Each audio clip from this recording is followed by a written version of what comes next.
Hello everyone, I am Cody Wagner, contributor to Mopar Insiders and host of the Cody's Car Conundrum podcast. And once again, I've got something quite special for you guys. We got another product review courtesy to the guys at Mopar Insiders. So thank you guys for sending me another set to review. And I must say, I have to build it. And no, it's not a Lego kit. It's not a Lego kit, but I do have to build it. So we'll get onto the build first, and then we'll get onto the review. So without further ado, here's the build.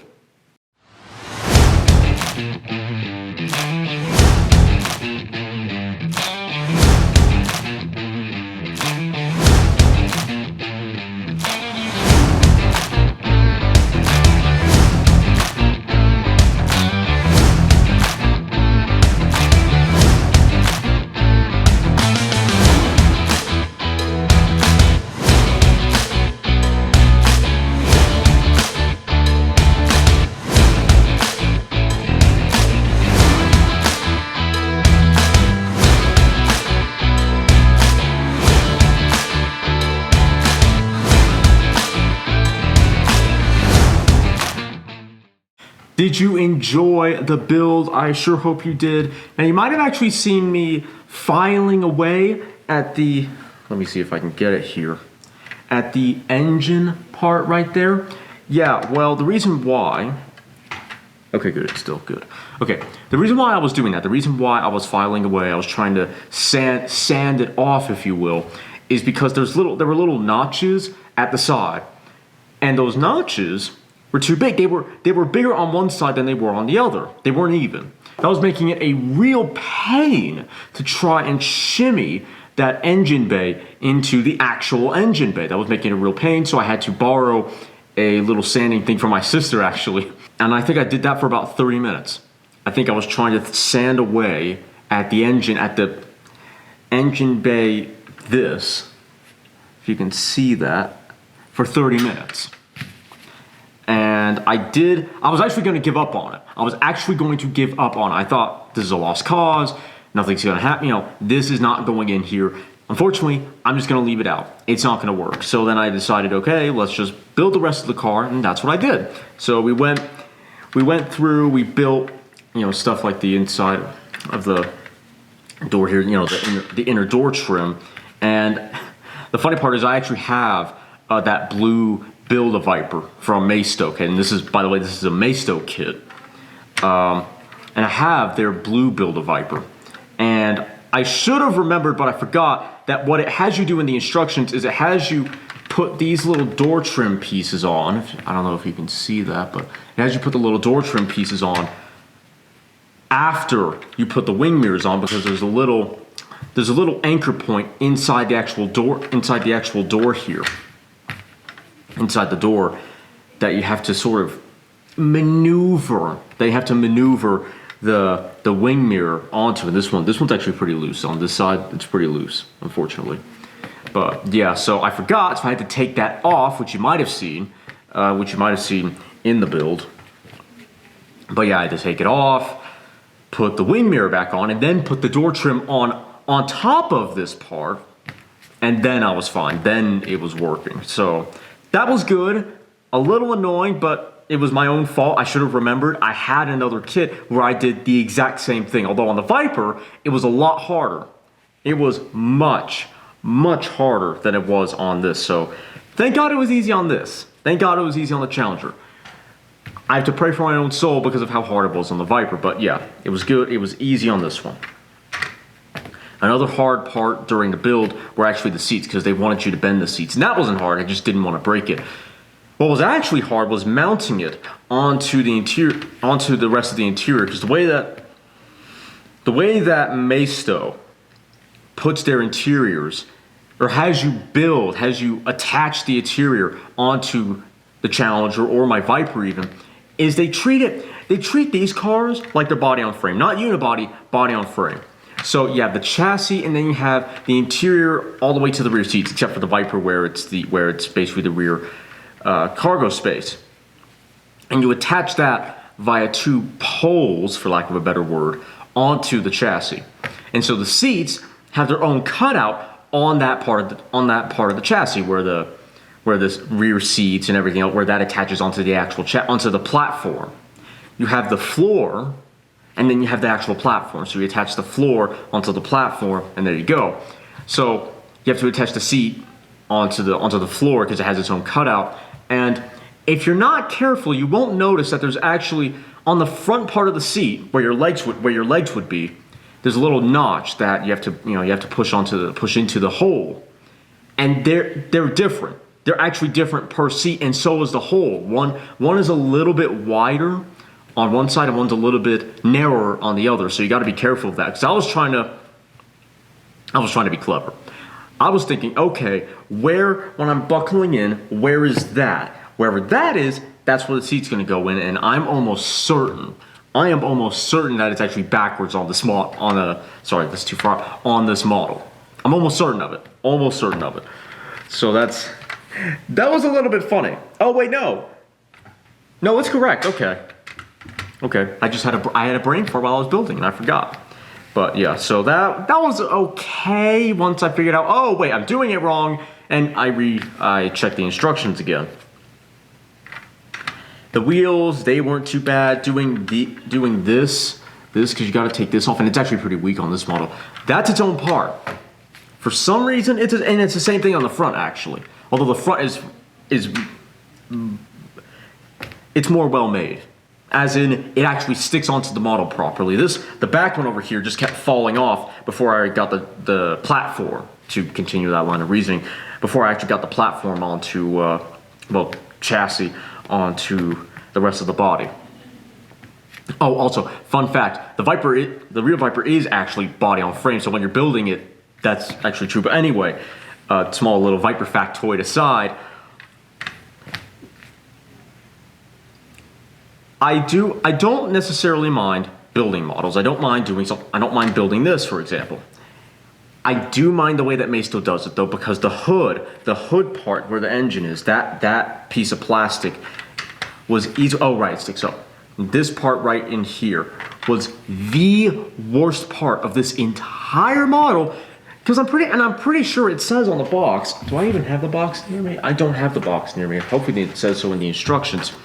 In the instructions here, I don't know if it says it, but somewhere on the box, it should say, oh yeah, you don't really need any tool, you don't need to do any shaving or sanding or anything like that. In fact, let me go get the box over here. Let's check and see whether or not it says, all right, it says highly detailed, opening parts, detailed rolling wheels, die-cast metal model kit, blah, blah, blah, easy assembly. Yeah, so it says no paint and no, it says so right on the back of here, right in that corner if you can see it. And it says skill level 2. So I suppose it doesn't say no shaving. I suppose it doesn't say that.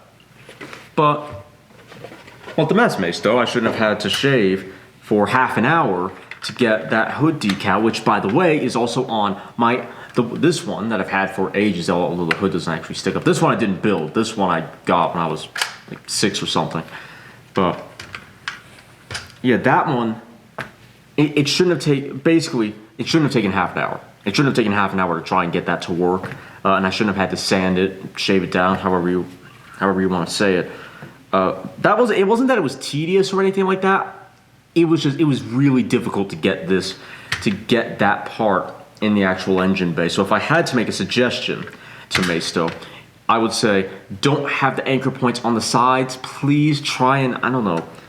They're not going to change the model now, but if they do a Hellcat later on or a Demon later on, and they also make a build kit out of it, please, for the love of all that's holy, put the anchor points at the front and back, or make it a lot easier at the sides, because that's the worst part. That is the worst part of this model. But yeah, like I said, the rest of it isn't that bad. And if we're talking about actual quality here, if we're talking about actual quality of the model, it's actually really, really nice. I like the wheels, the chrome. Normally I don't really do chrome. I don't really like chrome, and that's why I didn't put it on my blue Viper. Actually, I went with the more like, not brushed aluminum, but a kind of black, not really black. I forgot what they actually call it on the real Viper back in 2013, 2014, and perhaps 2015. But I went with chrome for this one because I thought it would look better, and I think I made the right choice. And also, as you saw in the red one, I already had the brushed aluminum style paint. But yeah, the quality is pretty good. The hood, the shut line for the hood, once I actually figured it out, once I got the engine part in there, which by the way I did after I assembled everything else, is somehow better than the model that I've had for years now.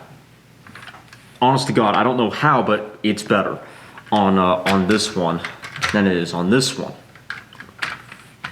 And we go to the rear here, the trunk shut line's about the same. The window, the rear window for the Challenger, right near the top, if you can see it, it's got the gap doesn't seem to be as big as compared to this model here. And that's honestly very nitpicky. I'm not saying that that one difference makes the model worse. It's just something to note. Both have sunroofs, which was a little bit interesting. I will say though, and normally I don't like black. Normally I do not like black cars because to me it just hides all the lines. But I think in this case, I prefer the black Challenger to the orange Challenger, all because I think it does a better job of showcasing that fake carbon fiber stripe. Although I don't think it's carbon fiber for whatever that's supposed to be. I think it does a more interesting job, and they're actually different color. This one's gray. This one is, I don't know what that is, but I like it better I like the color better on this one. I think it's more interesting. Another difference between these two cars, especially the build models, you can't steer. Okay, and it's not even connected on these models, but yeah. Whereas this one, see, can't turn. It's just free roll. And I don't know if that's what changes the. I don't know if that's what changes the. And I don't want to say alignment, but as you see, the wheel fits more evenly in the wheel well on this model compared to this model where it's actually a little bit back. It's a little bit further back. There's more of a rear end of the wheel well bias, and there's a bit of a gap there. Not bad, but it makes it look a little bit more like an RT model actually, which this isn't. It's an SRT. Again, a little bit weird, but nothing bad. And I'm also pretty sure it makes this model higher than this model because the suspension's all destroyed on that one, and this one doesn't have suspension, which is pretty funny. Another difference between the one that you can buy, probably on eBay, because I don't know if they still sell this one at the store, is there's a little red line in the interior where the seat is on the real model, on the real car. Whereas on this one, there's not, it's just a black seat. And I don't mind that difference. I really don't. I just question why they decided to do that at all. Why did they bother to go through probably not much trouble, but the trouble at all to make this one make that red line just black on this one, whereas on the already built model, it's red. And that's even true for the back seats. That's not just the front seat, it's also the back seat. A little weird, not bad, just why? Questionable. Well, questionable in the innocent, I just want to know sense. Another thing to note with the already built model is this corridor window here doesn't have a gap at the top of the C pillar, or sorry, of the B pillar, right around this area. There's no gap. Whereas on this model, it doesn't fit quite as perfectly. There's just a little bit of a gap there, but that's fine. Like I said, it really isn't a deal breaker. And if I had to get one of the two, I'd actually probably get this one, especially with the chrome wheels, because I think that looks excellent. On the orange car, I think it would be a little bit, it'd be too much. It'd be overkill. On the black car though, it actually looks really rather nice. It kind of breaks up all the black, so it's not boring, and that's why I wouldn't add these wheels, because then A, it would be a carbon copy of that car, but B, I just don't think it looks as cool. I just do not think it looks as cool. So overall, what would I say for this model? If you are going to get this model, be prepared. Learn from my learn from my tales of woe. That part in the engine, this thing right here, which you have to assemble, well, assemble, you have to put into the engine bay, is a pain. It is a pain. It'll take some time. You might have to shave it just a little bit. Once you get past that, though, and a few of the other little nuances, to put it very nicely, of this model, it looks great. It looks great, and I never thought I'd say this, but I'd rather have this black one over this orange one, especially with the chrome wheels. What would I say for the model? 6 out of 10. If I were to rate it, 6 out of 10. It's a really nice looking model. It's just a little bit tiresome to try to. It fries your patience, or at the very least, it can if you have a bit of a temper. So if you have a bit of a temper, take a chill pill. I recommend Dramamine, and just get ready to have to read, reread, and reread the instructions again to fully understand what you're doing. And additionally, which is kind of the same thing, but whatever, look at them. Really be careful. Don't skip steps. It's not that it's easy to skip over because it doesn't. I don't think it perfectly outlines it. I went straight to the door, to the panels here. I went straight to the panels rather than the wing mirrors, and I knew I should have known better from a previous model. But if you don't know better, go in order of the steps. Except for maybe the hood.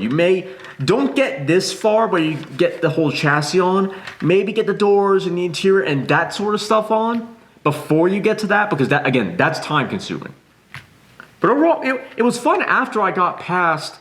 It was fun after I got past the little hood thing, and once I actually figured it out, after I built the rest of the car, the wave of emotional triumph that came over my body when I finally got it right was pretty satisfying. I won't lie, that was satisfying. But is satisfaction worth the trouble of getting that in there? No. I would have preferred a much easier engine accessory decal thing, whatever you want to call it, than what I actually got. But hey, yours might be different. Yours might actually be different. It might be the same on both sides. You might still have to sand it a little bit, but not nearly to the amount as I did. So yeah, this was fun. It was, oh, and I forgot to put the little Dodge thing on the back. I don't put the Dodge sticker on the back. I like the cars blank for the most part. It makes it more like when they do non-street, like when they're at the track and automakers take photos of their cars. I think it's a lot like that. But yeah, great looking. I love the wheels. That was the worst part. The rest of it, pretty easy as long as you pay attention to the instructions and really make sure you're doing things correctly. But yeah, once again, thanks Mopar Insiders for sending me this kit. I'm very much hoping to do more. There is actually another one that I gotta do, and it is nothing like this, I can tell you guys that much. So enjoy, don't forget to like, comment, share, and subscribe. And if you do subscribe to the Mopar Insiders channel, don't forget to hit the little notification bell. That way you'll be notified every time we upload. I hope you enjoyed. I will see you soon.